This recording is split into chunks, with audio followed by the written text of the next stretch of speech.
جی عزیزان، میری توجہ میرے ایک محترم نے اس طرف دلائی کہ آج کل ایم ٹی اے کے اوپر جماعت کے جو ہسٹورین ہیں، جو مورخ ہیں، جناب دوست محمد شاہد صاحب، وہ 1974 کے اسمبلی کی کارروائی کے حوالے سے جس میں احمدیوں کو غیر مسلم قرار دیا گیا تھا، اس کے حوالے سے بات کر رہے ہیں۔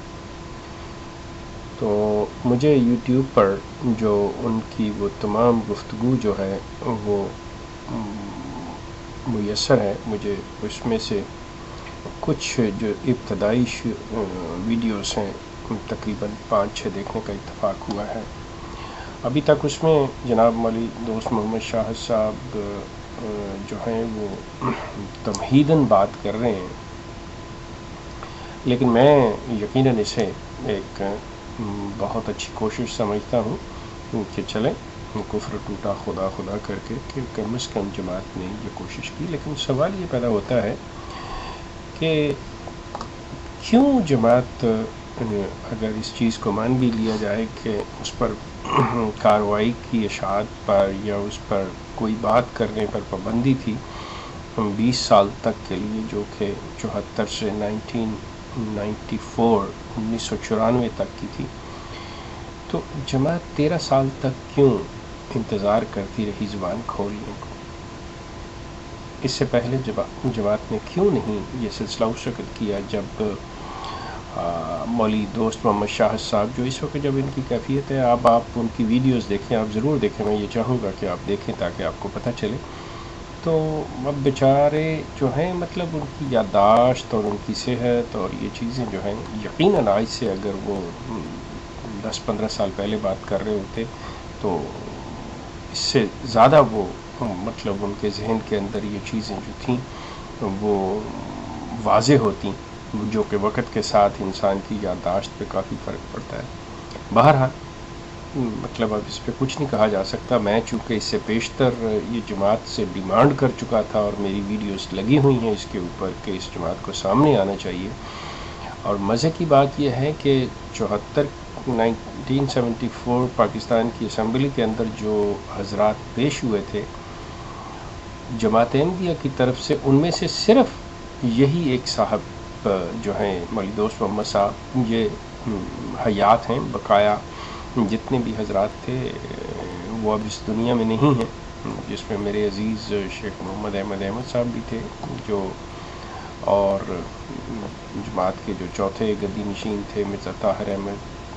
یا جو تیسرے گدی نشین تھے مرزا ناصر احمد، مولی ابوالعطا جلندری جو مجیب راشد صاحب کے والد تھے، وہ لوگ تو اب اس دنیا میں نہیں ہیں۔ تو صرف اگر کوئی زندہ شخص اس وقت حیات ہے تو وہ ولی دوست محمد شاہد صاحب۔ تو بہرحال وہ آئے ہیں۔ اب ان کا جو بھی انداز ہے، جماعت کا ایک خاص طریقہ کار ہے، اور اس کے تحت وہ سوال اور جواب یا جو بھی چیزیں ہوں گی وہ ان کی ہیں۔ میں ایک یہاں پہ یہ عرض کر دوں اپنے دیکھنے والے دوستوں کی خدمت میں کہ دیکھیے، بات سنیے، جس طرح مولوی اللہ وسایہ صاحب دوسروں کے لیے قابل محترم ہیں اور ان کی ہر بات کو وہ سمجھتے ہیں کہ جو کچھ انہوں نے لکھا ہے وہ صحیح ہے، اسی طرح سے یقیناً جماعت احمدیہ کے احباب جو ہیں وہ مولی دوست محمد شاہد صاحب کی ہر بات کو، چاہے وہ کسی قسم کی بھی ہو، وہ اس کو 100% درست قرار دیں گے، آپ اتفاق کریں نہ کریں۔ اسی طرح دوسرے احباب جو ہیں وہ مولوی اللہ وسایہ صاحب کی بات کو 100% درست قرار دیں گے۔ لیکن سلسلہ یہ ہوتا ہے کہ جب ہم کمپیریزن کرتے ہیں، جب ان دونوں کے درمیان ہم موازنہ کرتے ہیں، تو اس وقت ہمیں پتہ چلتا ہے کہ کیا بات ہو رہی ہے، اور ہمیں اپنی عقل کی روشنی میں اس چیز پہ یا کوئی فیصلہ کرنا ہوتا ہے یا کسی نتیجہ پر پہنچنا ہوتا ہے۔ تو بہرحال میں جو بھی جماعت کا طریقہ کار ہے، جو مولی دوست محمد صاحب کا طریقہ ہے، جس طرح سے وہ بات کر رہے ہیں، اس پہ مطلب کوئی ایسی بات نہیں ہے۔ وہ جو چاہتے ہیں وہ مطلب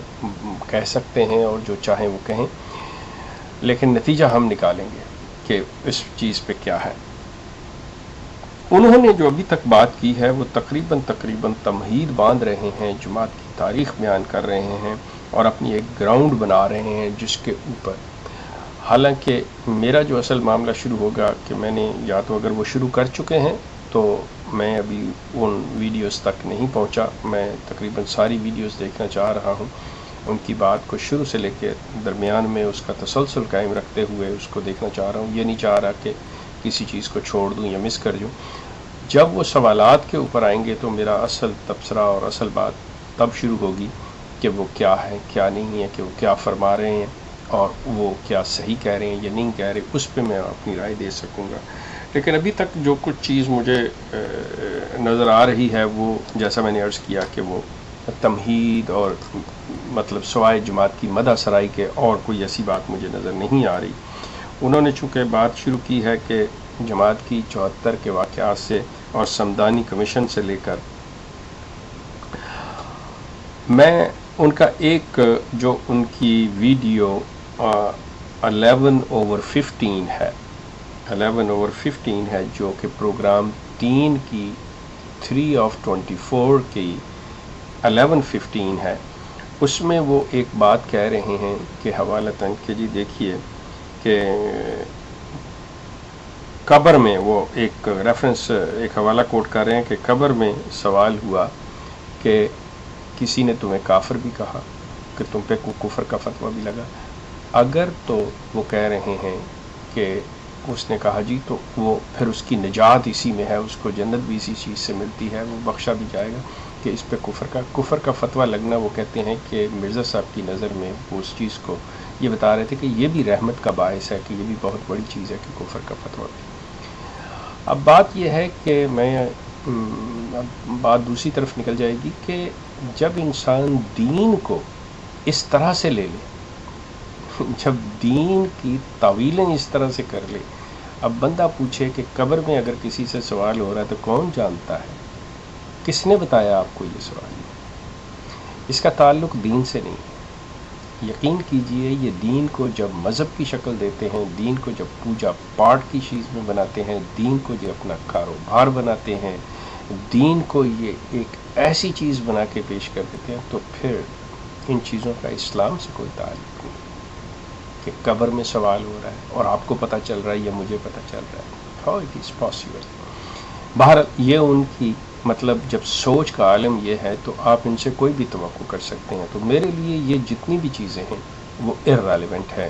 کہ جی وہ جو جماعت کی مدح سرائی کر رہے ہیں، وہ جو تعریفیں کر رہے ہیں، وہ جو کچھ بھی سلسلہ ہو رہا ہے، یہ چاہے مسلمانوں کی طرف سے ہو چاہے جماعت احمدیہ کی طرف سے ہو، میرا اس سے کوئی سروکار نہیں ہے۔ میں بات کو جو ہے وہ عقلی اور منطقی لحاظ سے دیکھتا ہوں۔ میرے نزدیک قرآن کسی قصہ کہانی کی کتاب نہیں ہے، وہ اللہ کا کلام ہے، اس میں باقاعدہ طور پر دلیل کے ساتھ، عقل کے ساتھ، اس میں بات جو ہے وہ تعقلون کی ہے کہ وہ بار بار کہتا ہے کہ عقل کرو، تدبر کرو، غور کرو، فکر کرو۔ اس میں یہ نہیں ہے کہ جانوروں کی طرح، بھیڑ چال کی طرح جذبات کی راہ میں بہہ کر آپ جو جی میں آئے واہ واہ کرتے چلے جاؤ، جس کا جی چاہا پیچھے چل دیا، نہیں، ایسی کوئی بات نہیں۔ شخصیت پرستی کے اسلام بنیادی طور پہ خلاف ہے۔ اسلام جو ہے وہ ایک دین ہے جس میں باقاعدہ طور پہ لاجک ہے، سائنس ہے، لا ہے، ہر چیز ہے۔ وہ کوئی قصہ کہانی، جادوگری، شعبدہ بازیاں، چاول زیادہ کر دیے، دودھ زیادہ کر دیا، یہ ایسی فضولیات قرآن کے اندر، اسلام کے اندر کتئی نہیں۔ بہرحال بات کر رہے تھے ہم 1974 کے سلسلے کی، یہ میری ابتدائی چیز ہے، آگے میں سنوں گا اور اس کے اوپر میرا تبصرہ جو ہے وہ رہے گا۔ میں اپنی بات بھی بتاؤں گا ان کے سوالات کے مطابق کہ وہ کیا صحیح کہہ رہے ہیں، کیا غلط کہہ رہے ہیں، لیکن میں بالکل دیانتدارانہ بات کروں گا۔ جہاں پہ وہ صحیح ہیں وہ صحیح ہوں گے، جہاں پہ دوسرے مسلمان حضرات صحیح ہوں گے وہ ان کو صحیح کہا جائے گا۔ آپ کا بہت شکریہ۔ یہ ہمارا سلسلہ میں سنوں اور اس کے ساتھ جاری رہے گا۔ آپ کا شکریہ۔